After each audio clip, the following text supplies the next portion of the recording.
lagi sama aku Melinda Gunanti di channelnya Divi. Sekarang kita bakalan ngebahas lagi cerita rakyat atau legenda ya yang ada di Indonesia. Kali ini yang bakalan kita bahas adalah Sangkuriang dan Tangkuban Perahu. Siapa sih yang nggak tahu Gunung Tangkuban Perahu ya?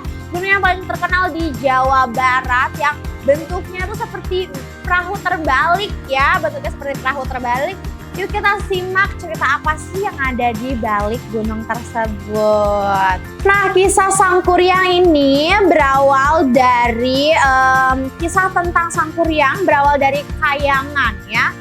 Di mana ada sepasang dewa-dewi yang dihukum menjadi hewan dan menjalani masa hukumannya di bumi. Sang dewa dihukum menjadi seekor anjing jantan yang bernama Situmang ya. Dan sang dewi menjadi seekor babi hutan betani ya, betina yang bernama Celengwayunghyang ya. Lalu ya pada suatu hari ya ada seorang raja yang bernama Suging Perbangkara. Di suatu pagi ya saat ia pergi berburu di tengah hutan, tiba-tiba ia ingin buang air ya. Dia mules nih ya, kebelet ya. Dan sang raja membuangnya di batok kelapa. Guys, bayangin di batok kelapa. Jadi ketawa guys ya. Nah gak lama setelah itu ya, Celengwayunghyang ini datang dalam keadaan haus luar biasa ya. Dia pun meminum air yang ada di batok itu, batok tersebut ya. Batok kelapa tadi. Tiba-tiba Celengwayung ini hamil ya. Celengwayunghyang ini hamil dan melahirkan seorang putri yang sangat cantik ya.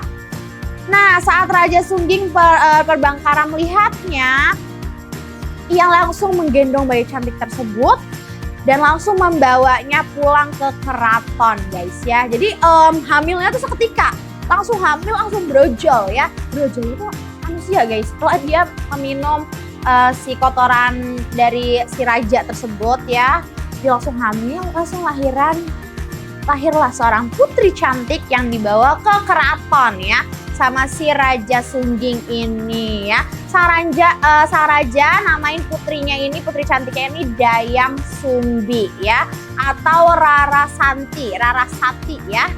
Terus Dayang Sumbi tumbuh menjadi gadis yang sangat cantik sehingga banyak raja-raja yang ingin mengantre ya. Jadi raja-raja tuh pada ngantri nih mau sama Dayang Sumbi karena dia benar-benar cantik luar biasa. Walaupun dia anak anak babi gitu ya bahasanya ya. Tapi babi ini bukan sembarang babi ya. Itu adalah dewi yang dihukum ya. Dihukum menjadi babi di bumi ya. Namun Dayang Sumbi tuh kayak nolak semua tuh, kayak nolak raja-raja, nolak lamaran, pernikahan. Bahkan para raja-raja yang memperebutkan Dayang Sumbi ini sampai rela loh berperang ya. Sampai perang untuk memperebutkan si Dayang Sumbi ya. Karena merasa penat ya dengan segala lamarannya, kayak capek banget nih, banyak banget yang lamar, capek nolaknya ya. Kalau banyak yang antri juga gitu kayak capek juga ya, capek jadi orang cantik gitu ya. Sampai banyak yang ngantri, saking capeknya si Dayang Sumbi. Jadi Dayang Sumbi itu memutuskan untuk mengasingkan diri ke hutan ya. Di dalam hutan Dayang Sumbi ditemani oleh seekor anjing yaitu Situmang ya. Nah Situmang ini yang udah diceritakan di awal ya, yaitu dewa yang dihukum ke bumi menjadi anjing ya, anjing laki-laki, anjing jantan ya. Nah pada suatu hari Dayang Sumbi sedang menenun kainnya. Terus kainnya terjatuh dan ia merasa malas untuk mengambilnya. Males banget, Dayang Sumbi ternyata mageran guys ya. Mageran kayak aku ya, mager mau ngambil kain doang ya ke bawah. Nah ia pun membuat janji pada dirinya sendiri bahwa laki-laki manapun yang akan mengambilkan kainnya akan ia nikahkan. Dari tadi raja-raja ngelamar ditolak ya. Sekarang kain doang jatuh, dia mager ngambilnya sampai dia bilang, yang ngambilin jadi laki gue deh gitu. Saking magernya gitu ya, dari tadi kayak lo nikah gitu. Namun jika perempuan, kalau laki-laki kan dinikahin. Nah kalau perempuan yang nolongin, yang ngambilin itu ia akan dijadikan saudaranya. Jadi kakak atau jadi adik gitu ya. Sekarang kakak-kakakan, adik-adikan gitu. Nah ternyata yang mengambil kain Dayang Sumbi ini adalah si Tumang ya. Dayang Sumbi pun tidak mengingkari janjinya, ia menjadikan si Tumang ini suaminya. Jadi kan yang ngambilin kain itu Tumang ya. Jadi Tumang ini laki-laki kan si Tumang. Jadi dia tuh kayak menepati janji karena dia nggak menyebutin secara spesifik harus manusia yang ambil ya. Jadi anjing pun dia jabanin jadi lakinya gitu ya. Jadi si Tumang ini akhirnya menjadi suami Dayang Sumbi ya. Dari pernikahan ini, Dayang Sumbi dan si Tumang melahirkan seorang anak laki-laki yang bernama Sangkuriang. Betapa ajaibnya ya. Dayang Sumbi dari babi ya, dilahirkan dari seekor babi ya, babi betina ya, yang alias Dewi ya. Dia nikah sama dewa laki-laki yang berupa anjing, yaitu si Tumang, dan melahirkan seorang anak. Loh bisa loh, dia bikin anak gitu ya. Jadi namanya Sangkuriang. Nah saat Sangkuriang tumbuh nih, Sangkuriang dari kecil dia tumbuh nih, dia menjadi seorang remaja. Dayang Sumbi tuh memberikan tugas untuk berburu rusa, kayak ngasih nyuruh lah ya, nyuruh anaknya ya, mama nyuruh anak wajar kan ya, nyuruh anaknya berburu rusa. Sangkuriang pergi berburu ditemani oleh si Tumang ya, temanin oleh bapaknya. Tapi si Sangkuriang ini nggak tahu kalau dia itu bapaknya ya. Mereka dusuk menunggu hewan-hewan mangsa melewati mereka ya. Jadi mereka sembunyi-sembunyi, tapi nggak ada satupun yang datang gitu ya, nggak ada satupun yang datang. Jadi dia udah kayak nyari-nyari nih hewan-hewan yang mau ia buru, tapi nggak ada gitu. Tiba-tiba Sangkuriang melihat seorang babi hutan yang gemuk ya. Sangkuriang pun menyuruh si Tumang untuk mengejar dan menangkapnya. Namun si Tumang menolak karena babi yang dilihat sama si Tumang ini, dilihat sama Sangkuriang ini adalah Celeng Wayunghyang ya, yaitu sebenarnya neneknya ya, ibu dari si Dayang Sumbi ya. Jadi Tumang tuh nggak mau karena tahu dia juga dewi gitu yang dikutuk, yang dihukum ke bumi juga gitu. Sangkuriang pun mengancam si Tumang ya. Ini durhaka banget, Sangkuriang tuh emang kurang ajar ya. Sangkuriang mengancam Tumang dengan anak panahnya dan ia tidak sengaja melepaskannya. Jadi nggak sengaja sih sebenarnya, kayak yang kalau kamu nggak mau nurut gitu ya, mungkin bakalan dipanah nih gitu. Tapi dia kepleset gitu loh.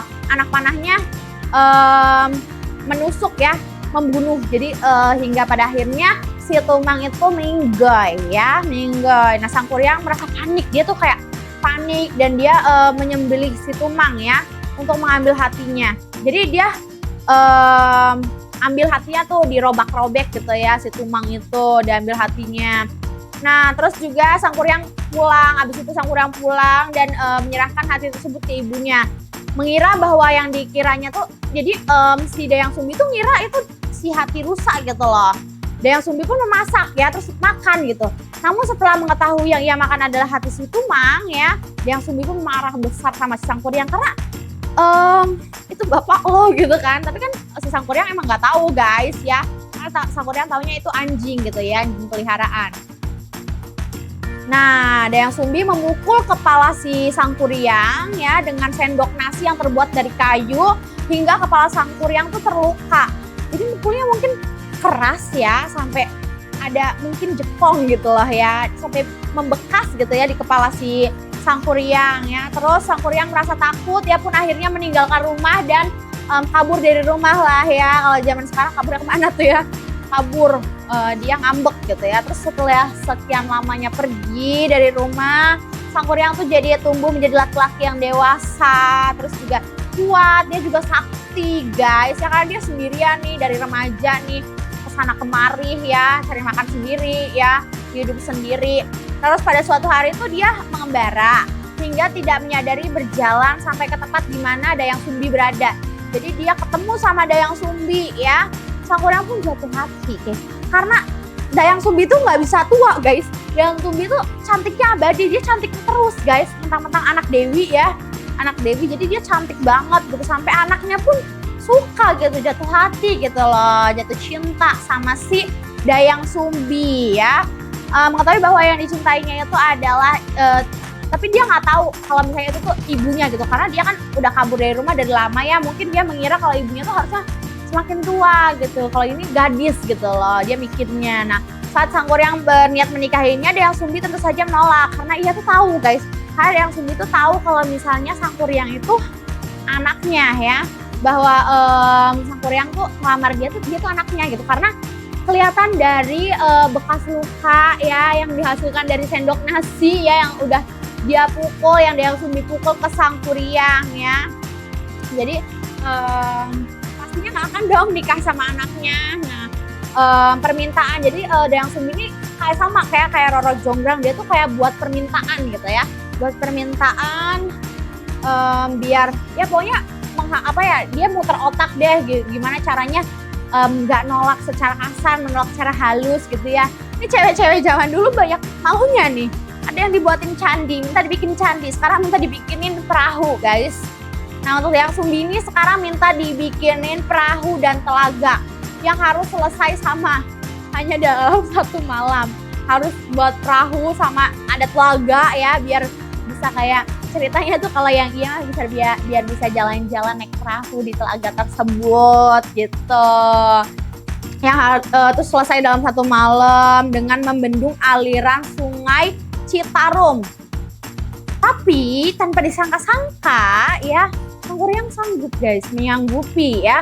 Lagi-lagi laki-laki ini menyanggupi